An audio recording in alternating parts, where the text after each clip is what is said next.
Hello friend, welcome YouTube my channel auto techno point में आपका फिर से स्वागत है। दोस्तों, आज हमारे पास टीवीएस एक्सल 100 आई है और ये 6G बाइक है। दोस्तों आज मैं इसको दिखाने वाला हूँ कि इसको क्लच जो है किस तरह से खोलना होता है। इसमें प्रॉब्लम क्या आ रही थी ये मैं आपको इसमें बताने वाला हूँ कि इसकी जो कमी थी ना दोस्तों, इसमें क्या है कि ये जो है ना बाइक लोड नहीं ले पा रही थी। तो मैंने इसको जो है खोलूँगा, इसका क्लच किस तरह से खोला जाता है। तो इस तरह से वीडियो में बने रहना है, आपको लास्ट तक देखना है। तो अगर दोस्तों आपने हमारे चैनल को सब्सक्राइब नहीं किया है तो आप चैनल को जरूर सब्सक्राइब करें ताकि हमारी वीडियो आप तक पहुंच सके। और आप इसी तरह से अगर आपके साथ कोई प्रॉब्लम आ रही है तो इस तरह से आप क्लच को खोल सकें या फिटिंग कर सकें। तो दोस्तों ये देखिए, इसके अंदर जब मैंने इसको प्याली को हटाया ना, इसकी प्लेट जो होती है रोटर प्लेट होती है, इस क्लच प्लेट को जब मैं हटाऊंगा ना तो दोस्तों इसके अंदर आप देख रहे हैं कितनी कीट है। इसका ऑयल इतनी ख़राब हो चुका है कि काफ़ी ज़्यादा ख़राब हो चुका है। तो इस तरह से आपको इसकी क्लीन करना होता है, इसको साफ़ करना होता है। ये देखिए, मैं आपको पेचकस की मदद से इसको दिखा रहा हूँ कि इसको किस तरह से मैंने इसको क्लीन किया है। तो जो हमारे कस्टमर भाई हैं, मैं उनसे अपील करूँगा कि कभी भी आप बाइक को जो सर्विस कराते ना आप, तो दोस्तों 2000 किलोमीटर 2200 किलोमीटर पर आप सर्विस जरूर कराएं। और अगर सर्विस भी नहीं करा रहे हैं तो बाइक का जो है ऑयल ज़रूर चेंज कराएं, ताकि हमारी बाइक का जो इंजन होता है ना दोस्तों वो एकदम क्लीन होना चाहिए। अब दोस्तों इसको खोलने का तरीका मैं आपको बता रहा हूँ। इसको जो है ना, इसके अंदर चूड़ियाँ उल्टी होती हैं, तो जिधर को हम टाइट करते हैं राइट साइड को, उधर को ये इसको क्लच को खोलना होता है। तो ये मैं इस तरह से इसको खोल रहा हूँ। तो जो हमारे मैकेनिक भाई हैं जिनको मालूम नहीं है या जो इसका काम सीख रहे हैं, तो उनके लिए मैं ज़्यादातर दोस्तों खासकर वीडियो बनाता हूँ ताकि हमारे मैकेनिक भाई परेशान ना हो। तो इस तरह से दोस्तों इसके अंदर एक वार्सल होती है, ये आप देख रहे हैं। इस वार्सल का भी ध्यान रखना होता है क्लच खोलते समय। और दोस्तों ये क्लच जो है इसका ताकि ख़राब हो चुका है ये, क्योंकि स्कूटी बाइक जो थी ना दोस्तों वो पिकअप नहीं ले पा रही थी। जैसे कि इसको स्टार्ट करे तो आगे नहीं बढ़ पा रही थी।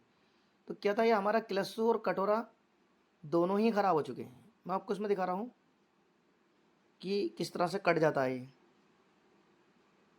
दोनों। ये आप देख रहे हैं, इसकी जो गहराई होती है ना इसके अंदर निशान बन जाते हैं। मैकेनिक भाइयों इसका खास ख्याल रखें, जब भी कभी आप सर्विस करते हैं या इंजन को फिटिंग करते हैं तो आपको किस तरह से पता लगना चाहिए कि एक कटोरा कट चुका है या सही है या ख़राब है। तो ये इसके अंदर गहराई हो रही है, आप देख रहे हैं। तो ये ख़राब हो चुका है, ऐसे ही क्लच तो ख़राब हो चुके हैं।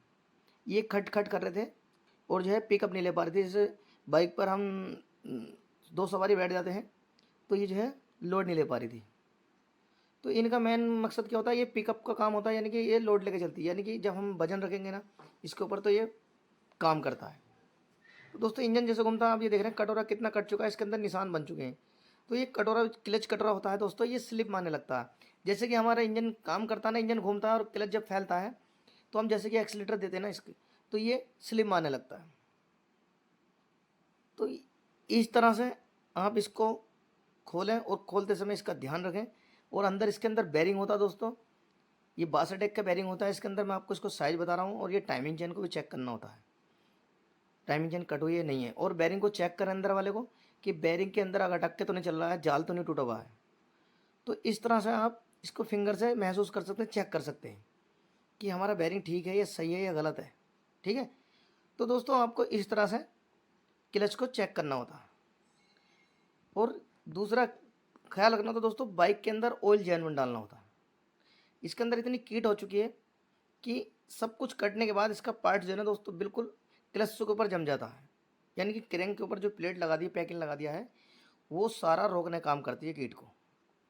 तो बैरिंग को हमें हिला जुला कर चेक करना होता है अच्छे तरीके से, ताकि हमारे बैरिंग में चाल नहीं हो और हम क्लच फिट कर दें और इसमें प्रॉब्लम बन जाए। और इसको भी चेक करेंगे दोस्तों, इसके अंदर ज़्यादा प्ले तो नहीं है। अगर इसके अंदर ज़्यादा प्ले बन जाती है तो इनमें प्रॉब्लम आ जाती है। तो मैंने इसको खोलने के बाद मैं आपको इसको फिटिंग करके दिखा रहा हूँ कि इसको किस तरह से फिटिंग करना होता है। दोस्तों इसको राइट लेफ्ट करके इसको फिटिंग करना होता है ताकि इसकी जो गरारी होती है वो आपस में फिटिंग हो जाए। अब देखिए मैकेनिक भाइयों, ये जेनुअन कटोरा है इसका क्लच का, टीवीएस कंपनी का। उसका 696 रुपये इसका प्राइस है, 69.6। तो इसका ये प्राइस है। और मैं आपको इसमें दिखा रहा हूँ खोलकर कि न्यू कटोरा कैसा होता है। तो ये टीवीएस का जेनुअन कटोरा डाल रहा हूँ मैं।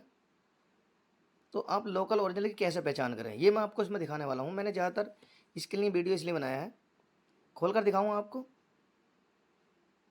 कि कटा हुआ किस तरह से कट जाता है और प्लेन कैसा होता है, नया कैसा और पुराना कैसा होता है। तो खोलते समय इस चीज़ का ध्यान रखें कि इसका जो पैकिंग होता है दोस्तों, बिल्कुल इसकी मुलायम पिन्नी होती, सॉफ्ट होती है पॉलीथीन, और ये इसके कटोरे में कोई निशान नहीं। देखिए दोस्तों, इस तरह से हमारा कटोरा ये जेन्युइन कटोरा होता है, क्लच कटोरा। तो इसको चेक करें कि कोई प्रॉब्लम तो नहीं है फिट करते समय। तो मैकेनिक भाइयों, ये इसका पुराना क्लच कटोरा है, ये भी मैं आपको इसमें दिखा रहा हूँ, बिल्कुल प्रूफ दिखा रहा हूँ कि किस तरह से ख़राब है या सही है। तो ये इसके अंदर जब हम फिंगर लगाएंगे तो दोस्तों इसके महसूस होगा कि ये कमबरती नीचे से गहराई इसकी कट जाती है। तो क्या होता है, हमारा क्लच काम नहीं कर पाता नया। अब दोस्तों ये देख रहे हैं आप, ये जब इसके सीधे सीधे धान गहराइयाँ बन जाती हैं, सीधे सीधे हमारा क्लच घूमता है तो ये स्लिप मारने लगता है और ये बिल्कुल प्लेन होता है। ये देख रहे हैं आप, इसको जब फिंगर से महसूस करेंगे तो ये बिल्कुल प्लेन नहीं रहेगा आपको। तो मैं इसको फिट कर रहा हूँ और इस तरह से राइट लेफ्ट करके इसको घुमा कर फिट करना होता है। मैकेनिक भाई, वीडियो को पूरा देखना है, तभी आपकी कुछ समझ में आएगा। तो मैंने इसको फिट किया है और इसको फिट करने के बाद मैकेनिक भाइयों, इसके पुराने क्लच तो मैंने आपको दिखाए थे अभी। अब मैं इसको न्यू पीस दिखाता हूँ आपको और उसका प्राइस भी बताने वाला हूँ कि कितने रुपए का मार्केट में मिलता है। तो दोस्तों इसका 1271 रुपये प्राइस है। इसका पार्ट नंबर मैं आपको दिखा रहा हूँ, B50700020। इसका ये पार्ट नंबर है दोस्तों, आपको मार्केट में मिल जाता है। अब मैं आपको न्यू क्लच दिखा रहा हूँ कि नए और पुराने में क्या फ़र्क होता है। जो हमारे कस्टमर भाई होते हैं पूछते हैं मैकेनिक भाई से हमारे कि इसमें नए में पुराने में क्या फ़र्क होता है, दिखाओ किस तरह से कट गया। तो आपको ये दिखाना है, ये मैं आपको इसमें दिखा रहा हूँ कि ये क्लच जो होते हैं ना दोस्तों, ये बिल्कुल इसके अंदर गहराई होती है और ये साइड में प्लेन हो जाते हैं। तो आप ये देख रहे हैं इधर राइट साइड में ये प्लेन हो चुका है। तो इसको नकली असली भी इसकी पहचान करनी होती है कि नकली की शाइनिंग ज़्यादा होती है और जेन्युइन की शाइनिंग थोड़ी कम होती है। तो मैकेनिक भाई, ये जेन्युइन आपको दिख रहा होगा और इसको चेक करें जब भी आपके साथ ऐसी कोई प्रॉब्लम आती है। लोकल ओरिजिनल मार्केट में ज़्यादा बन चुका है तो दोस्तों जेन्युइन का ज़्यादा खास ख्याल रखें, क्योंकि महंगा आइटम होता है और जो हमारे कस्टमर भाई हैं और जो उसको डलवा लेते हैं और बाइक में पिकअप नहीं आ पाता है तो उसमें प्रॉब्लम बढ़ जाती है। तो इस तरह से आपको ये वार्सल डालनी है और इस वार्सल को डालने के बाद आपको ये क्लच फिटिंग करने होते हैं। ये देख रहे हैं इसको किस तरह से फिटिंग करना होता है। तो ये मैंने इसको फिट किया,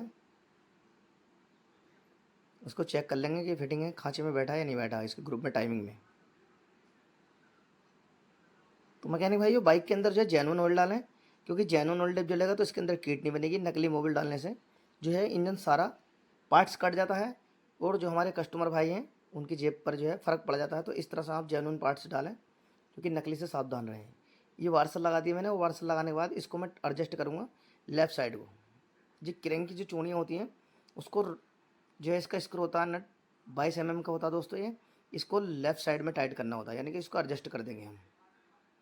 तो आजकल सभी हमारे मैकेनिक भाई जो हैं एक्सपर्ट हैं और जो काम सीख रहे हैं उनके लिए दोस्तों मैं वीडियो बनाता हूँ ताकि कोई भी प्रॉब्लम ना आए। तो दोस्तों हमें सभी मैकेनिक भाई के पास पत्ती पुलर होता है। ये देख रहे हैं आप, इसको जो है इस तरह से पकड़ना है और इसको टाइट करना है। कुछ हमारे मैकेनिक भाई सोचते हैं इसको किस तरह से खोलना होता है, किस तरह से इसको एडजस्ट करना होता है। तो हमें इसको लेफ़्ट साइड को एडजस्ट कर देंगे। तो चेक करेंगे कि हमारा जो है कोई प्रॉब्लम तो नहीं है, कटोरे में टाइट हुआ है, कोई प्रॉब्लम तो नहीं आ पा रही है। तो इस तरह से आपको इसमें टाइट करना होता है। तो हम इसको टाइट करेंगे। तो मैकेनिक भाई, इसकी जो प्लेट होती है ना, इस प्लेट को भी फिटिंग करेंगे और प्लेट के अंदर जो इसके पैकिंग होता है ना दोस्तों, जी नीचे साइड में मैं इसमें चेक करके आपको दिखा रहा हूँ। इस तरह से चेक करना है। उसको चेक करने के बाद दोस्तों इसके बोल्ट में टाइट करके देखूँगा कि ये टाइट तो नहीं चल पा रहा है। इनको एडजस्ट करूँगा और इनको एडजस्ट करके देखना पड़ेगा कि ये टाइट हुआ है या नहीं हुआ है। तो दोस्तों इस तरह से आपको ये टाइट करना है।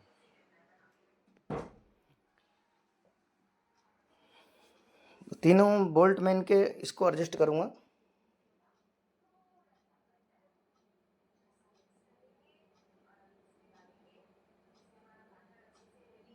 तो इसको मैंने एडजस्ट कर दिया है। तो ये घूमता है, इसको घूमने के लिए क्या करना होता है,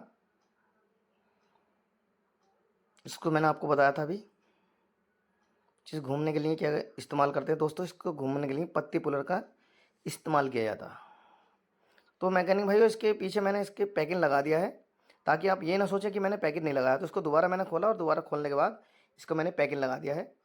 तो आप भी इसका पैकिंग जरूर लगाएं। पैकिंग कंपनी ने इसलिए दिया है ताकि इसके अंदर जितनी भी ऑयल होता है दोस्तों, वो कीट होती है नीचे तरफ नहीं आनी चाहिए। अब मैं इसको क्लच को पैकिंग को लगाऊंगा। और दोस्तों इसकी जो दोनों डावला होती है ना साइड में, आप इसको भोगली भी कह सकते हैं, डावला भी कह सकते हैं।